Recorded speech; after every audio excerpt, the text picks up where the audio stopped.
من الشیطان الرجیم بسم اللہ الرحمن الرحیم وأیوب اذ نادى ربه انی مسنی الضر وانت ارحم الراحمین فاستجبنا له فکشفنا ما به من ضر وآتیناه اہلہ ومثلهم معهم رحمة من عندنا وذکرى للعابدین۔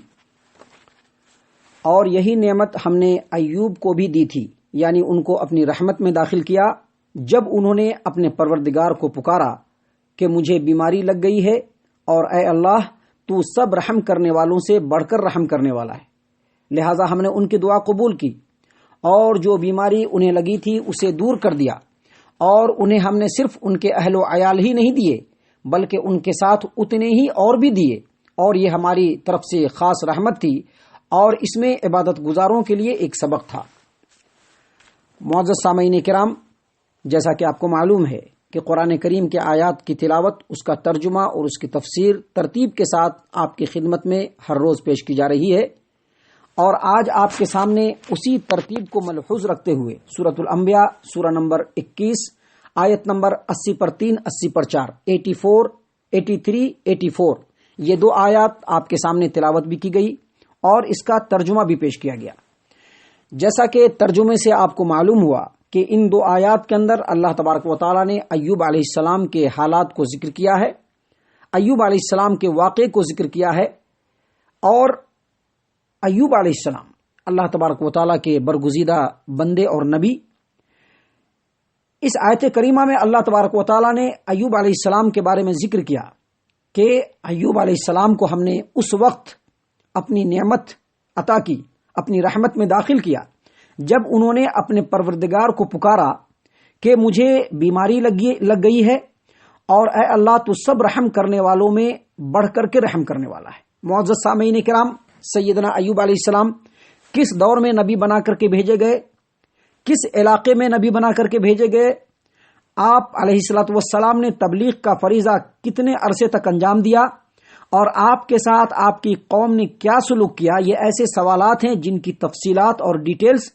قرآن و حدیث میں نہیں ملتے۔ بعض لوگوں نے قیاس کرتے ہوئے آپ کے دور نبوت کے بارے میں بتایا ہے کہ آپ علیہ الصلوۃ والسلام یعنی سیدنا ایوب علیہ السلام، یوسف علیہ السلام اور شعیب علیہ السلام کے درمیانی عرصے میں نبی بن کر کے آئے، یعنی مسیح علیہ السلام سے پہلے، قبل مسیح تقریباً 1500 قبل مسیح ان کا زمانہ ہے۔ قرآن و حدیث میں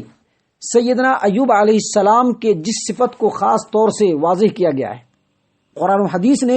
سیدنا ایوب علیہ السلام کے جس خصوصیت کو واضح اور نمایاں کیا ہے وہ ہے آپ علیہ الصلوۃ والسلام کا صبر۔ آپ علیہ الصلوۃ والسلام صبر کے پیکر تھے، سراپا صبر تھے، اور ان کا جو صبر ہے وہ آج لوگوں کے درمیان ضرب المثل ہے۔ آپ علیہ الصلوۃ والسلام یعنی سیدنا ایوب علیہ السلام کا جو ابتدائی زمانہ ہے وہ انتہائی خوشحالی کا دور تھا، مال کے تمام اقسام ان کے پاس تھے، اللہ نے ہر طرح سے نوازا تھا، اولاد سے نوازا تھا، بیویوں سے نوازا تھا، جائیداد سے نوازا تھا، یعنی ہر کچھ اللہ تبارک و تعالیٰ نے بالکل وافر مقدار میں ایوب علیہ السلام کو دیا تھا۔ آپ بڑے جائیداد کے مالک اور بہت زیادہ مال و دولت کے مالک تھے، یہ لوگوں کے درمیان مشہور تھا، اور جب اللہ تبارک و تعالیٰ نے آپ کو ان نعمتوں سے نوازا تھا، اس وقت اس دور میں آپ علیہ الصلوۃ والسلام یعنی ایوب علیہ السلام ہمیشہ اللہ تبارک و تعالیٰ کا شکر بجا لاتے رہے۔ اللہ تبارک و تعالیٰ نے اپنے اس بندے کو دوسرے طریقے سے آزمانے کی چاہت کی، دوسرے طریقے سے آزمانا چاہا، اور اس طرح سے آزمایا کہ آپ کے اوپر آزمائش کا دور شروع ہو گیا، ہر چیز ہاتھ سے نکل گئی، اور آپ علیہ الصلوۃ والسلام یعنی ایوب علیہ السلام کا تو حال یہ تھا کہ ایک لمبی بیماری میں مبتلا ہو گئے، لمبی بیماری میں۔ بعض روایتوں کے مطابق 18 سال تک وہ بیماری رہی، اور ایک روایت کے مطابق 12 سالوں تک وہ بیماری رہی۔ ایسے بیمار پڑے، سب سے پہلے مال و دولت گیا، اولاد گئی، اور سارے لوگوں نے ساتھ چھوڑ دیا، صرف ایک بیوی تھی جو آپ کی خدمت کیا کرتی تھی۔ یہاں تک نوبت پہنچ گئی آپ کی بیماری کی وجہ سے کہ بستی والوں نے آپ کو بستی سے باہر نکال دیا، اور اس آزمائش کے دور میں ایوب علیہ صبر ایوبی کی۔ صحیح روایت کے مطابق جیسا کہ میں نے بتلایا کہ ایک لمبے عرصے تک 12 سال یا 18 سالوں تک بیمار رہے، اور جب ایوب علیہ السلام نے اللہ تبارک و تعالیٰ سے اپنی بیماری کے لیے دعا کی تو اس دعا میں کوئی شکوہ نہیں تھا، کوئی عرض نہیں تھی، کسی چیز کا مطالبہ اور ڈیمانڈ نہیں تھا، بلکہ ایسا معلوم ہوتا تھا کہ کوئی انتہائی صابر و شاکر، قناعت پسند خوددار آدمی اپنے مالک کو کوئی بات یاد دلا رہا ہے۔ انہوں نے کہا، صرف اتنا کہا کہ پروردگار رب انی مسنی الضر، پروردگار میں طویل مدت سے بیمار ہوں، وہ انت ارحم الراحمین، اور تو رحم کرنے والا ہے۔ معزز سامعین کرام، امام ابو نعیم اصفہانی اپنی کتاب حلیۃ الاولیاء اور امام ابن ابی حاتم نے تفسیر ابن ابی حاتم کے اندر اس آیت کریمہ کی تفسیر میں نقل کیا ہے کہ یزید بن میسرہ کہتے ہیں کہ اللہ تعالی نے جب ایوب علیہ السلام کی آزمائش کی اور ان کا اہل و عیال اور ان کا مال و اولاد سب چھن گیا اور کچھ باقی نہ رہا، تو انہوں نے اللہ تبارک و تعالیٰ کا خوب احسن انداز میں ذکر کیا، بارگاہ الہی میں جھک گئے، ہاتھ کو اٹھا دیا اور کہا، اے رب الارباب، میں تیری تعریف کرتا ہوں، تو نے مجھ پر احسان فرمایا، مجھے مال و اولاد سے نوازا، حتیٰ کہ دل کے ایک ایک گوشے میں مال و اولاد کی محبت رچ بس گئی تھی۔ اب جب کہ تو نے یہ سارا مال و اولاد واپس لے لیا ہے، ان کی محبت سے میرا دل خالی کر دیا ہے، تو اب میرے اور تیرے درمیان کوئی چیز حائل نہیں ہے۔ تو نے مجھ پر جو انعام کیا ہے، جو احسان کیا ہے کہ میرا دل اب صرف تیری محبت کے لیے ہے اور تیرے درمیان کوئی چیز حائل نہیں ہے، اگر یہ خبر میرے دشمن ابلیس کو لگ گئی تو وہ مجھ سے حسد کرنے لگے گا۔ ابلیس کو ایوب علیہ السلام کی اس بات سے بہت پریشانی ہوئی۔ ایوب علیہ السلام نے بارگاہ الہی میں یہ بھی عرض کیا کہ اے اللہ، تو نے مجھے مال و اولاد عطا فرمایا، لیکن میرے دروازے پر کبھی کوئی ایسا شخص کھڑا نہیں ہوا جس پر میں نے ظلم کیا ہو۔ تجھے بھی اس بات کا بخوبی علم ہے، میرے لیے بستر بچھایا جاتا تھا تو میں اپنے جی میں کہتا تھا کہ اے میری نفس، اے میری جان، تجھے بستر پر آرام کرنے کے لیے پیدا نہیں کیا گیا۔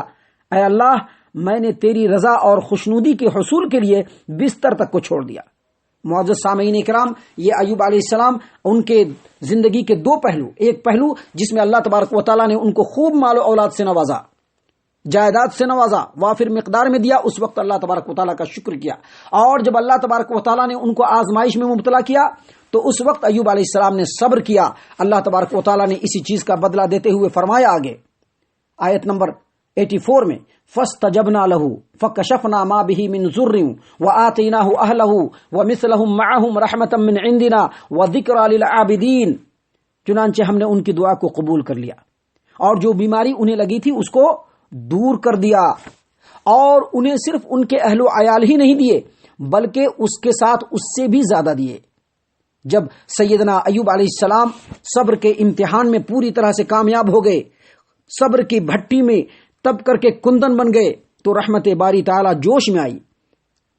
آپ کی یہ دعا اس طرح سے اللہ تبارک و تعالیٰ نے قبول کیا کہ اللہ تبارک و تعالیٰ نے اسی مقام پر جہاں پر وہ تھے ایک چشمہ رواں دواں کر دیا۔ آپ کو صرف یہ حکم ہوا کہ اے ایوب، اپنا پیر زمین پر مارو۔ پاؤں زمین پر مارنے کی دیر تھی کہ چشمہ پھوٹ پڑا، جس کا پانی میٹھا، ٹھنڈا، شفا بخش اور چمڑے کے مرض کو دور کرنے والا تھا۔ آپ اس میں غسل فرمایا کرتے تھے اور اس کا پانی پیتے رہے۔ آپ کی بیماری، چمڑے کی بیماری، جو اس طرح غسل کرنے اور پانی پیتے رہنے سے جلدی دور ہو گئی، اور جس قدر مال و اولاد، جس قدر مال و دولت آپ سے اللہ تبارک و تعالیٰ نے چھینا تھا، پہلے جو اللہ تبارک و تعالیٰ نے عطا فرمائی تھی، آزمائش کے وقت جن چیزوں کو ختم کیا گیا تھا اس سے دگنی اللہ تبارک و تعالیٰ نے عطا فرما دی، اور یہ اللہ کی رحمت اور آپ کے صبر کا پھل تھا۔ اسی بات کو اللہ تبارک و تعالیٰ نے فرمایا، وَآتَيْنَاهُ أَهْلَهُ وَمِثْلَهُمْ مَعَهُمْ رَحْمَةً مِّنْ عِنْدِنَا، اور ہم نے انہیں صرف ان کے اہل و عیال ہی نہیں دیے بلکہ جس قدر دیا تھا اتنا اور زیادہ دیا، اور یہ ہماری طرف سے خاص رحمت تھی۔ اور اخیر میں اللہ تبارک و تعالیٰ نے تمام انسانوں کی نصیحت کے لیے فرمایا، خاص طور سے عبادت گزاروں کے لیے فرمایا، اور اس میں بھی عبادت گزاروں کے لیے ایک سبق تھا، یعنی اس واقعے میں بھی عبادت گزاروں کے لیے ایک سبق ہے۔ عبادت گزاری کا ایک پہلو یہ بھی ہے کہ انسان خوشحالی کے دور میں اللہ تبارک و تعالیٰ کا شکر بجا لاتا رہے، اللہ کا شکریہ ادا کرتا رہے، اپنے جسم سے بھی، اپنے زبان سے بھی، اپنے کردار سے بھی اللہ تبارک و تعالیٰ کا شکریہ بجا لاتا رہے۔ اور تنگی اور تنگ دستی کے دور میں صبر و استقامت سے کام لے، جیسا کہ سیدنا ایوب علیہ الصلوۃ والسلام نے کام لیا تھا۔ جب کوئی عبادت گزار ایسا کرے گا جیسا کہ سیدنا ایوب علیہ الصلوۃ والسلام نے جو نمونہ پیش کیا، اگر کوئی ایسا کرے گا، جو شخص بھی اس طرح کا عبادت گزار بنتا ہے کہ اگر ایک طرف تو اللہ تبارک و تعالیٰ کی حکم کی تابعداری کرتا رہتا ہے، دوسری طرف اللہ تبارک و تعالیٰ اگر خوشحالی سے نوازتا ہے تو اللہ کا شکریہ ادا کرتا ہے، اور تنگ دستی اور پریشانی کے دور میں صبر و استقامت کا پہاڑ بن جاتا ہے، اگر کوئی آدمی ایسا کرے گا تو جس طرح سے اللہ تبارک و تعالیٰ نے ایوب علیہ السلام کو نوازا، اسی طرح سے اللہ تبارک و تعالیٰ اپنے دوسرے بندوں کو بھی نوازے گا۔ ہمارے معزز سامعین کرام، اللہ تبارک و تعالیٰ سے دعا ہے کہ اللہ تبارک و تعالیٰ ہم تمام کو ان واقعات کی روشنی میں، خاص طور سے اس واقعے کی روشنی میں، ہمیں اللہ تبارک و تعالیٰ صبر و شکر کا پیکر بنائے، اپنی عبادت کرنے والا بنائے، اپنے سامنے جھکنے والا بنائے، توحید پرست بنائے۔ آمین یا رب العالمین۔ وما علینا الا البلاغ المبین۔